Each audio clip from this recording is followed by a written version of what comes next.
నవ్య news కు స్వాగతం। ఈ రోజు వార్తలోని ముఖ్యాంశాలు।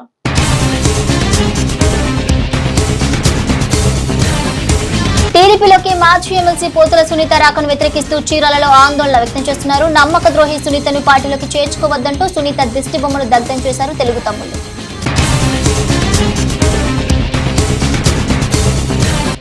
వరద ప్రభావంతో నష్టపోయిన ప్రతి ఒక్కరికి ప్రభుత్వం అండగా ఉంటుంది। జిల్లాలోని ముంపు గ్రామాల్లో పర్యటించిన విద్యుత్ శాఖ మంత్రి గొట్టిపాటి, రెవెన్యూ శాఖ మంత్రి అనగాని।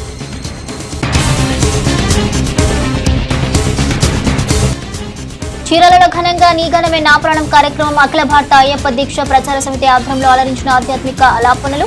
తెలుగు రాష్ట్రాల నుంచి పెద్ద ఎత్తున హాజరైన దీక్షాపరులు। వైఎస్ఆర్ కాంగ్రెస్ పార్టీ రాష్ట్ర మాజీ అధ్యక్షురాలు మాజీ శాసన మండలి సభ్యురాలు పోతుల సునీత తెదేపాలోకి వస్తుందంటూ వస్తున్న వార్తలపై చీరాల ఉమ్మడి కూటమి నేతలు మండిపడ్డారు। ఈ క్రమంలోనే టీడీపీలోకి పోతున్న సునీత రాకను వ్యతిరేకిస్తూ ఆ పార్టీ నేతలు చీరాల గడియార స్తంభం కూడలిలో ఆందోళనకు దిగారు। వైఎస్ఆర్ కాంగ్రెస్ పార్టీ రాష్ట్ర మాజీ అధ్యక్షురాలు మాజీ శాసన మండలి సభ్యురాలు పోతుల సునీత తెదేపాలోకి వస్తోందంటూ వస్తున్న వార్తలపై చీరాల ఉమ్మడి కూటమి నేతలు మండిపడ్డారు। ఈ క్రమంలోనే టీడీపీలోకి పోతున్న సునీత రాకను వ్యతిరేకిస్తూ ఆ పార్టీ నేతలు చీరాల గడియార స్తంభం కూడలిలో ఆందోళనకు దిగారు। సునీత ఫ్లెక్సీలను కూటమి నేతలు మంటలో దగ్ధం చేసి వెన్నుపోటు ద్రోహి సునీత గోబ్యాక్ అంటూ నినాదాలు చేశారు। చంద్రబాబు పెట్టిన రాజకీయ భిక్షతో హోదాను అనుభవించిన సునీత వెన్నుపోటు రాజకీయం చేసిందని నేతలు అన్నారు। టీడీపీ కష్టకాలంలో చీరాల ప్రజలకు అండగా ఉండాల్సిన సునీత రాజకీయ లబ్ధి స్వార్థ ప్రయోజనాల కోసం వైసీపీలో ఊసరవెళ్లి రాజకీయం చేసిందన్నారు। ఇప్పుడు వైసీపీ ఘోరంగా ఓడిపోవడంతో తిరిగి టీడీపీ కూటమి పార్టీలోకి చేరేందుకు సిద్ధమవటం సిగ్గుచేటన్నారు। ముఖ్యమంత్రి చంద్రబాబు నాయుడు అన్ని విషయాలను గమనించి పోతుల సునీతను కూటమి ప్రభుత్వానికి దూరంగా ఉంచాలన్నారు।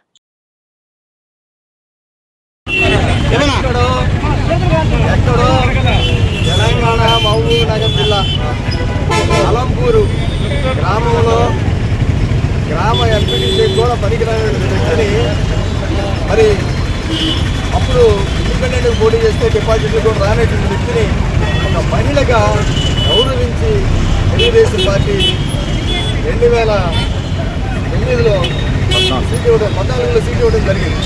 2014లో సీట్ ఇవ్వడంతో పాటు ఆర్థికంగా ఆమె ఎంతో వెనకబడి ఉంది। కనీసం 10 రూపాయలు ఖర్చు పెట్టలేని పరిస్థితుల్లో కూడా ఉంటే, కార్యకర్తలు పోషించలేని పరిస్థితులు ఉంటే కూడా దానికి కూడా సహాయం చేశారు తెలుగుదేశం పార్టీ అధిష్టానం నారా చంద్రబాబు నాయుడు గారు। అటువంటి వ్యక్తిని తీసుకొచ్చి ఇక్కడ ఎమ్మెల్యేగా పోటీ చేస్తే చీరాలలో ఉన్నటువంటి తెలుగుదేశం పార్టీ నాయకులు కార్యకర్తలందరూ కూడా పెద్ద ఎత్తున సహకారం అందించి దాదాపుగా 55,000 ఓట్లు ఆమెకు వేసినటువంటి పరిస్థితి చీరాలు ఇంతమంది మనోభావాల్ని మరి దెబ్బతీసింది, ఓడిపోయింది, పార్టీ అధికారంలోకి వచ్చింది। అయినా నేను పేద మహిళని నన్ను గుర్తించండి, ఏదో ఒకటి అండి అని లబోదిబోమంటే చంద్రబాబు నాయుడు గారి కాళ్ళు పట్టుకుంటే వీళ్ళ దంపతులు ఇద్దరండి చంద్రబాబు నాయుడు గారు గౌరవించి ఒక మహిళగా అమ్మ నీకు ఉన్నతమైన స్థానం ఇస్తానని చెప్పి ఎమ్మెల్సీ ఇవ్వడం జరిగింది।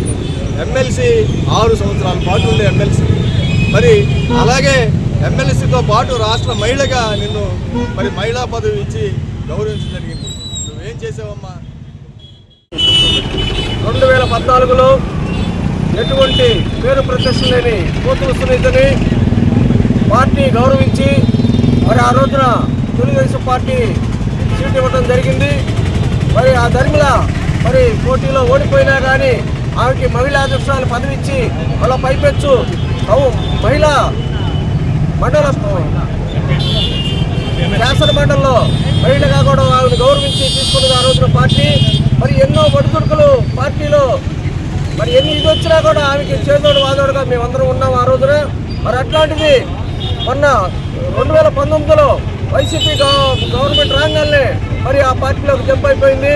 మరలా కూడా ఆ పార్టీలో ఉండి అన్నం పెట్టిన వ్యక్తిని మరి దుర్భాషలాడి వాళ్ళ కుటుంబాన్ని ఎంతో హీనంగా మాట్లాడిన వ్యక్తి పోతుల సునీత గారు। మేము సూటిగా 2 ప్రశ్నలు అయితే అడుగుతూ ఉన్నాము। ఈ సందర్భంలో పోతుల సునీత ఏ మాత్రం ఎత్తుకున్నా కూడా తెలుగుదేశం పార్టీలోకి ఎలా రావాలనుకుంటున్నావు అని చెప్పేసి మేము అడుగుతా ఉన్నాం। నువ్వు గత ప్రభుత్వంలో అధికారంలో ఉన్నప్పుడు ఎమ్మెల్సీగా ఉంటూ సారాయి చంద్రబాబు నాయుడు అని చెప్పేసి చంద్రబాబు నాయుడు గారిని చంద్రబాబు నాయుడు గారి కుటుంబాన్ని విమర్శించినటువంటి నువ్వు తెలుగుదేశం పార్టీలోకి ఏ విధంగా రావాలనుకుంటున్నావు?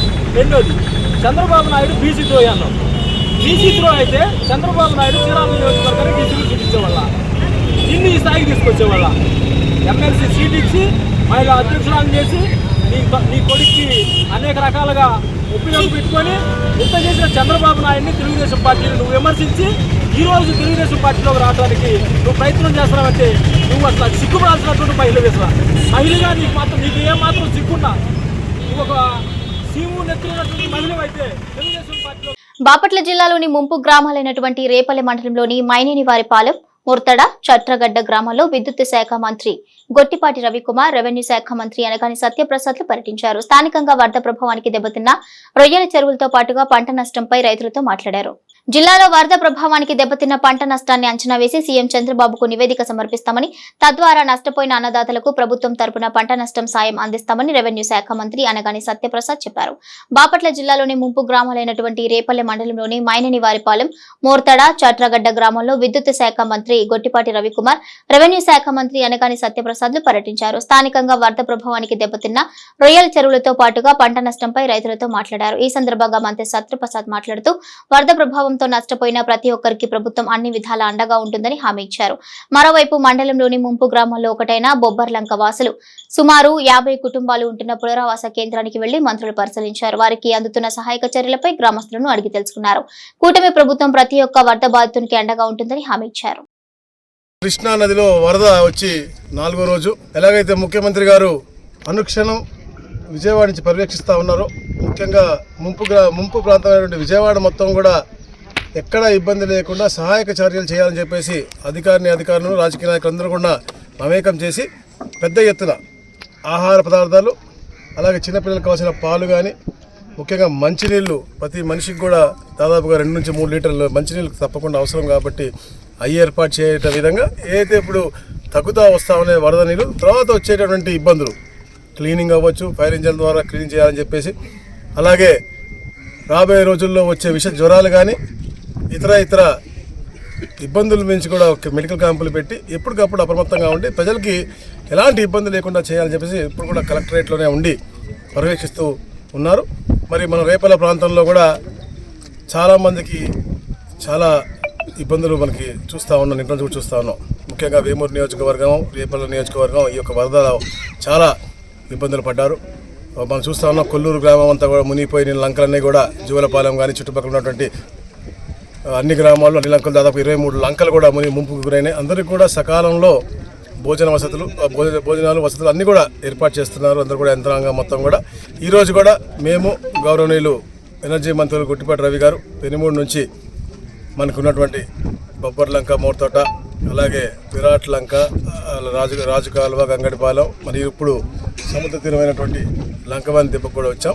ఈ తీరంలో ఉన్నటువంటి మత్స్యకార సోదరులు అవచ్చు, ఇతర నాయకులు అంటే వ్యాపారస్తులు అందరూ కూడా ఉన్నటువంటి ఇబ్బందులన్నీ కూడా తెలుసుకుని అవన్నీ కూడా గౌరవ ముఖ్యమంత్రి గారి దృష్టికి తీసుకెళ్లే విధంగా, ఎందుకంటే చీరాల శ్రీనివాస్ నగర్లోని కిరాణా మర్చెంట్ అసోసియేషన్ కళ్యాణ మండపంలో అఖిల భారత అయ్యప్ప దీక్ష ప్రచార సమితి ఆధ్వర్యంలో నిర్వహించిన నీ గానమే నా ప్రాణం కార్యక్రమం ఘనంగా జరిగింది. ఈ కార్యక్రమానికి 2 తెలుగు రాష్ట్రాల నుంచి పెద్ద ఎత్తున ఆధ్యాత్మిక భావాలు కలిగిన స్వామి దీక్ష పరులు పెద్ద సంఖ్యలో హాజరయ్యారు. అఖిల భారత అయ్యప్ప దీక్ష ప్రచార సమితి ఆధ్వర్యంలో చీరాల శ్రీనివాస్ నగర్లోని కిరాణా మర్చెంట్ అసోసియేషన్ కళ్యాణ మండపంలో 42వ నీ గానమే నా ప్రాణం కార్యక్రమం అత్యంత వైభవంగా కొనసాగింది. ఈ కార్యక్రమానికి 2 తెలుగు రాష్ట్రాల నుంచి పెద్ద ఎత్తున ఆధ్యాత్మిక భావాలు కలిగిన స్వామి దీక్ష పరులు పెద్ద సంఖ్యలో హాజరయ్యారు. అంతేకాకుండా ఆంధ్రప్రదేశ్, తెలంగాణ, కర్ణాటక, తమిళనాడు తదితర రాష్ట్రాల నుండి అనేక మంది పూజా గురుస్వాములు, అయ్యప్ప స్వాములు, గాయకులు పాల్గొన్నారు.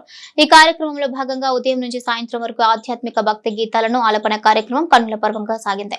ఈ కార్యక్రమానికి ముందుగా స్వామివారికి అఖిల భారత అయ్యప్ప దీక్ష ప్రచార సమితి ప్రతినిధులు ప్రత్యేక పూజలు, విశేష అభిషేకాలు అత్యంత భక్తి శ్రద్ధలతో నిర్వహించారు.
చరిత్రలో నేటి ముఖ్యమైన ఘటనలను ఓసారి చూద్దాం.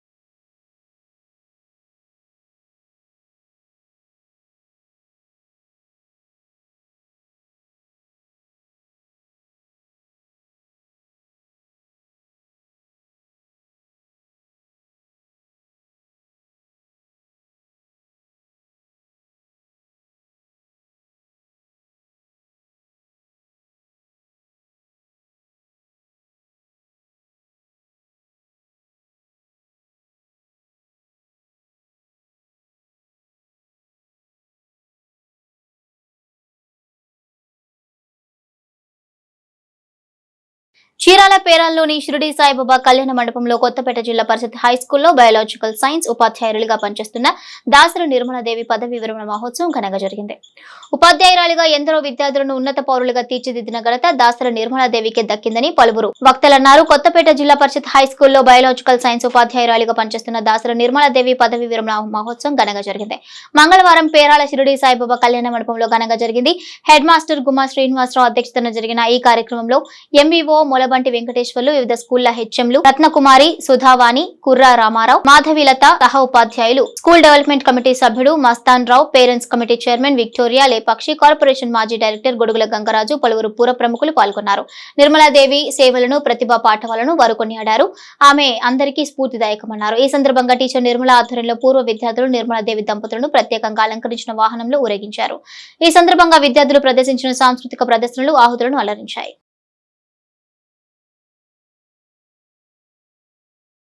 వరద ఉధృతికి దెబ్బతిన్న కొల్లూరు మండలంలోని పెసలంక గ్రామంలో జిల్లా కలెక్టర్ వెంకటమురళి, జిల్లా ప్రత్యేక అధికారి శేషగిరిబాబు పర్యటించారు. వార్తి వద్ద 3 రోజుల క్రితం నది కట్టకు పడిన గండిని ఇరువురు పరిశీలించారు. పెసలంక గ్రామ ప్రధాన రహదారి దెబ్బతినడంతో మరమ్మతు పనులను పరిశీలించారు. యుద్ధ ప్రాతిపదికన మరమ్మతు పనులు చేపట్టాలన్నారు. ప్రజల రాకపోకలకు అంతరాయం లేకుండా చూడాలని ఆదేశించారు.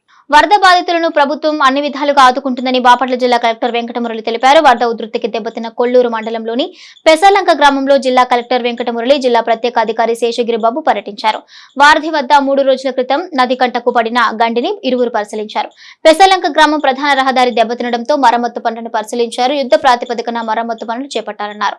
ప్రజల రాకపోకలకు అంతరాయం లేకుండా చూడాలని ఆదేశించారు. ఇదే క్రమంలో లంక గ్రామంలోని ఇళ్లలోకి వెళ్లి వరద తాకిడికి దెబ్బతిన్న వస్తువులను పరిశీలించారు. కొన్ని గృహాలు ధ్వంసం కాగా మరికొన్ని గృహాలు దెబ్బతినడంతో గ్రామ ప్రజలతో మాట్లాడారు. భోజనం, ఆహార పదార్థాల పంపిణీపై ఆరా తీశారు. ఈ సందర్భంగా జిల్లా కలెక్టర్ వెంకటమురళి మాట్లాడుతూ లంక గ్రామాల్లోని ప్రజలకు తక్షణమే సహాయక చర్యలు అందించాలన్నారు. ప్రభుత్వం పంపిణీ చేస్తున్న ఆహార పదార్థాలు ప్రతి ఒక్కరికి అందేలా చూడాలన్నారు. ఆయా శాఖల వారీగా కేటాయించిన నిధులను అధికారులు నిబద్ధతతో పనిచేయాలన్నారు. ప్రజలకు వ్యాధులు సోకకుండా వైద్య శిబిరాలు సమర్థంగా నిర్వహించాలన్నారు.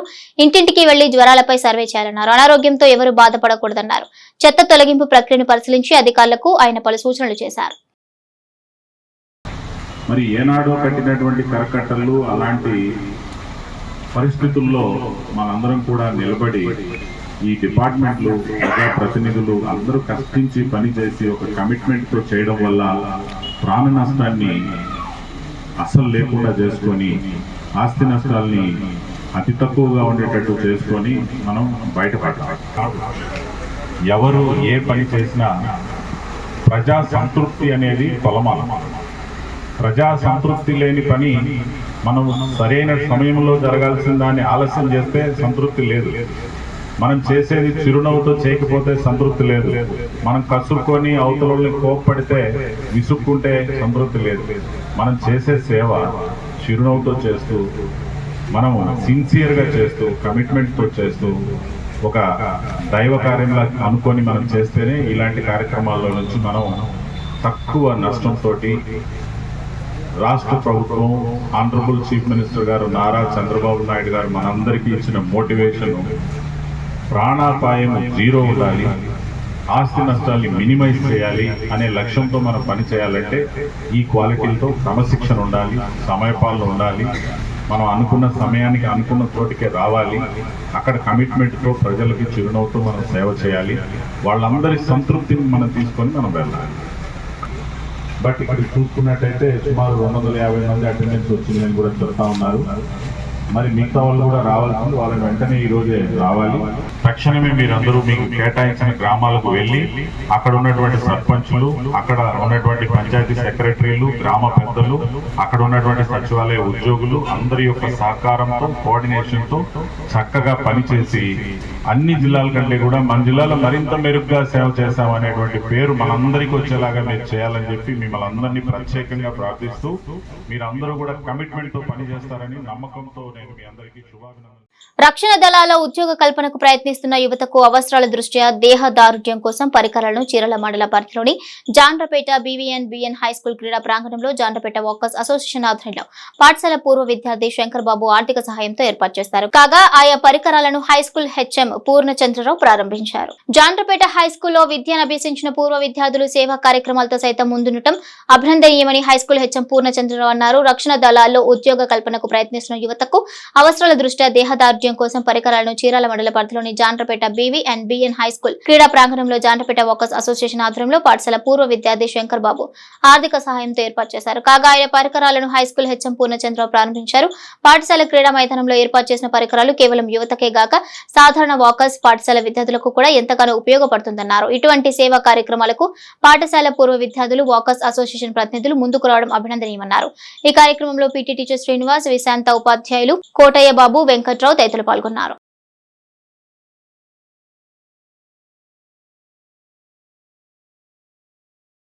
నేటి తిరుమల తిరుపతి సమాచారాన్ని ఓసారి పరిశీలిద్దాం. భారీ వర్షాల నేపథ్యంలో తిరుమలకు వచ్చే భక్తుల రాక తగ్గింది. దీంతో భక్తుల రద్దీ సాధారణంగా ఉంది. శ్రీవారి ఉచిత సర్వదర్శనానికి 6 గంటల సమయం పడుతుంది. ఉచిత సర్వదర్శనం కోసం 5 కంపార్ట్మెంట్లలో భక్తులు వేచి ఉన్నారు. ఇక టైం స్లాట్ దర్శనానికి 3 కంపార్ట్మెంట్లలో భక్తులు వేచి ఉండగా శ్రీవారి దర్శనానికి 3 గంటల సమయం పడుతోంది.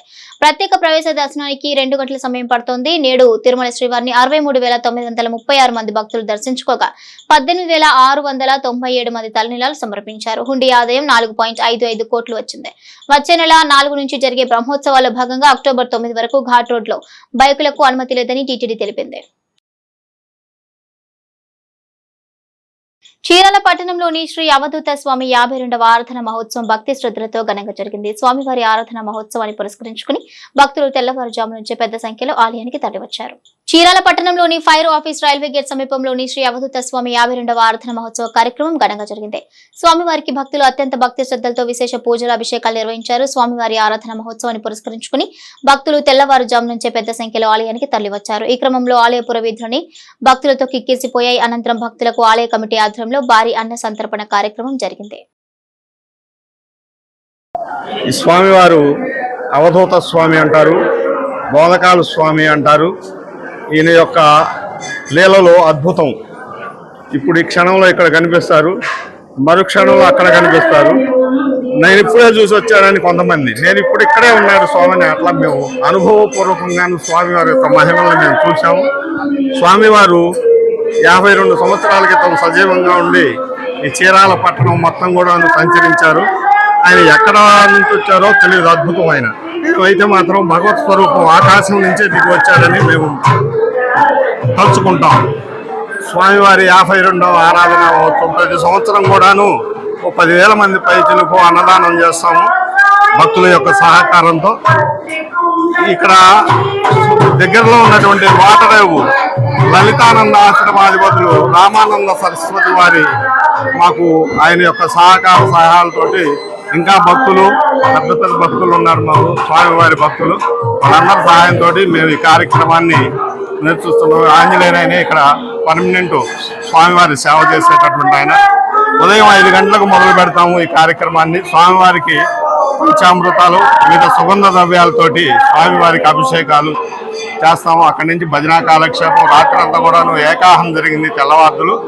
ఇక్కడ 4 గంటల వరకు ఈ అన్నప్రసాదం ఉపయోగిస్తారు. కావున మన చీరాల ప్రాంతం ప్రజలు మరియు సుదీర్ఘంగా వచ్చినటువంటి ప్రజలు, భక్తులందరూ కూడాను స్వామివారిని నమ్ముకున్నంత స్వామివారు అద్భుతమైనటువంటి లీలలు కలిగినటువంటి వారని ఈ చీరాల ప్రాంతం సుదీర్ఘం నుంచి వచ్చినటువంటి అందరూ కూడాను తెలియజేస్తున్నాం. స్వామివారి సేవలో తరించి స్వామివారి కృపకు పాత్రలు కావాల్సిందిగా కోరుకుంటున్నాం. నేటి వాతావరణ సమాచారాన్ని ఓసారి పరిశీలిద్దాం. ఇప్పటికే భారీ వర్షాలతో అతలాకుతలమైన విజయవాడ పట్టణం మరో అల్పపీడనం వణికిస్తోంది. 4 రోజులుగా నీటిలోనే ఉన్న అనేక కాలనీ వాసులు ఇప్పుడిప్పుడే కోలుకుంటున్న సమయంలో వాతావరణ శాఖ హెచ్చరికలు కంటి మీద కునుకు లేకుండా చేస్తోంది.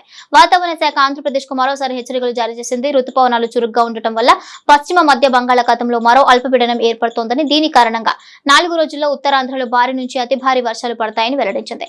ఎన్టీఆర్, పల్నాడు, ఏలూరు జిల్లాలో భారీ నుంచి అతి భారీ వర్షాలు కురుస్తాయని ఆరెంజ్ అలర్ట్ జారీ చేసింది. అల్లూరి, అనకాపల్లి, విశాఖ, కాకినాడ, కోనసీమ, గోదావరి, కృష్ణా జిల్లాల్లో 2 రోజుల పాటు మోస్తరు వర్షాలు పడతాయని తెలిపింది. వార్తలోని నేటి అంతర్జాతీయ, జాతీయ, రాష్ట్ర ముఖ్యమైన అంశాలను ఓసారి చూద్దాం. ప్రధానమంత్రి నరేంద్ర మోదీ పర్యటన కొనసాగుతోంది. 2 రోజుల ద్వైపాక్షిక పర్యటనలో భాగంగా మంగళవారం ప్రధాని బ్రూనై చేరుకున్నారు. భారత ప్రధాని బ్రూనై రావడం ఇదే తొలిసారి. తన పర్యటన సందర్భంగా 2వ రోజున ఇవాళ బ్రూనై రాజు హాజీ హసనల్ బోల్కియాను మోదీ మీట్ అయ్యారు. ప్రపంచంలోని అత్యంత పొడవైన రాజభవనంగా పేరొందిన రాజు నివాసంలో మోదీకి ఘన స్వాగతం లభించింది. రాజుతో పాటు ఆయన కుటుంబ సభ్యులు ప్రధానికి సాదర స్వాగతం పలికారు. కాంగ్రెస్ అగ్రనేత, లోక్సభలో ప్రధాన ప్రతిపక్ష నేత రాహుల్ గాంధీ పెద్ద మనసు చాటుకున్నారు. ఇటీవలే కుంభవృష్టితో తీవ్రంగా దెబ్బతిన్న కేరళలోని వాయనాడు కోసం విరాళం ప్రకటించారు. తన 1 నెల జీతం 2.3 లక్షలు విరాళంగా ఇస్తున్నట్లుగా వెల్లడించారు. వాయనాడులో పునరావాసం కోసం కార్యక్రమాలు చేపడుతున్న కేరళ ప్రదేశ్ కాంగ్రెస్ కమిటీ పునరావాస ప్రయత్నాలకు నా వంతు సాయంగా నా మొత్తం జీతాన్ని విరాళంగా ఇచ్చానని రాహుల్ తెలిపారు. ఇక ఈ సందర్భంగా ప్రతి ఒక్కరూ తమకు తోచిన సహాయాన్ని అందించాలని విజ్ఞప్తి చేశారు. వరద బాధితులందరికీ న్యాయం చేస్తామని ముఖ్యమంత్రి చంద్రబాబు హామీ ఇచ్చారు. రేపు ఉదయానికి వరద పూర్తిగా తగ్గిపోతుందని చెప్పారు. వైసీపీ నేతలు తప్పులు చేసి తమపైన ఎదురుదాడి చేస్తున్నారని ఆగ్రహం వ్యక్తం చేస్తున్నారు. అమరావతి మునిగిపోయిందనే తప్పుడు ప్రచారం సరికాదన్నారు. తమ ఇంటికి నీళ్లు వచ్చాయని విమర్శలు చేస్తున్నారని, అన్ని చోట్ల వచ్చినట్లే తమ ఇంటికి నీళ్లు వచ్చాయి, వెళ్లాయని చంద్రబాబు చెప్పుకొచ్చారు. ఇక విజయవాడలో సహాయక చర్యలను ముఖ్యమంత్రి చంద్రబాబు వివరించారు. 7 లక్షల మందికి సరఫరా చేసినప్పుడు చిన్న చిన్న ఇబ్బందులు వస్తాయన్నారు. ఇలాంటి విపత్తును తన జీవితంలో ఎప్పుడూ చూడలేదని వివరించారు. వరద ప్రాంతాల్లో బోట్లకు ఎవరూ డబ్బులు ఇవ్వవద్దని చంద్రబాబు సూచించారు. తక్కువ ధరకే కూరగాయలు అందేలా చూస్తామని హామీ ఇచ్చారు. ఇక విపత్తు సమయంలో మానవత్వం చూపించాలని కోరారు. మృతదేహాలు కనిపిస్తే అధికారులకు చెప్పాలని చంద్రబాబు సూచించారు. దేశీయ ఆటోమొబైల్ దిగ్గజం మహీంద్రా అండ్ మహీంద్రా వాహన కొనుగోలుదారులకు శుభవార్తను అందించింది. ఎంపిక చేసిన మోడళ్లపై 3 లక్షల వరకు రాయితీ ఇస్తున్నట్లు ప్రకటించింది. వీటిలో Thar RWD, Scorpio, Bolero, XUV 400లపై 3 లక్షల వరకు తగ్గింపు ధరతో విక్రయిస్తున్నట్లుగా పేర్కొంది.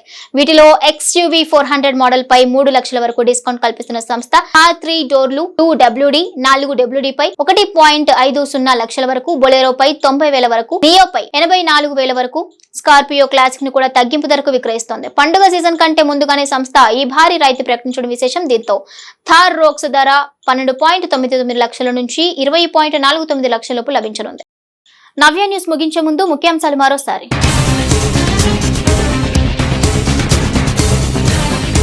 టీడీపీలోకి మాజీ ఎమ్మెల్సీ పోతుల సునీత రాకను వ్యతిరేకిస్తూ చీరాలలో ఆందోళన వ్యక్తం చేస్తున్నారు. నమ్మక ద్రోహి సునీతను పార్టీలోకి చేర్చుకోవద్దంటూ సునీత దిష్టి బొమ్మను దగ్ధం చేశారు తెలుగు తమ్ముళ్లు.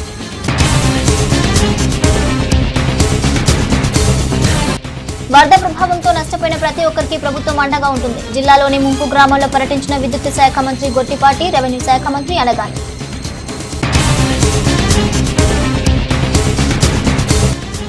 చీరాలలో ఘనంగా నీ ఘనమే నా ప్రాణం కార్యక్రమం అఖిల భారత అయ్యప్ప దీక్ష ప్రచార సమితి ఆధ్వర్యంలో అలరించిన ఆధ్యాత్మిక ఆలాపనలు. తెలుగు రాష్ట్రాల నుంచి పెద్ద ఎత్తున హాజరైన దీక్షా పనులు. నవ్య న్యూస్ ఇంతటితో సమాప్తం. నమస్కారం.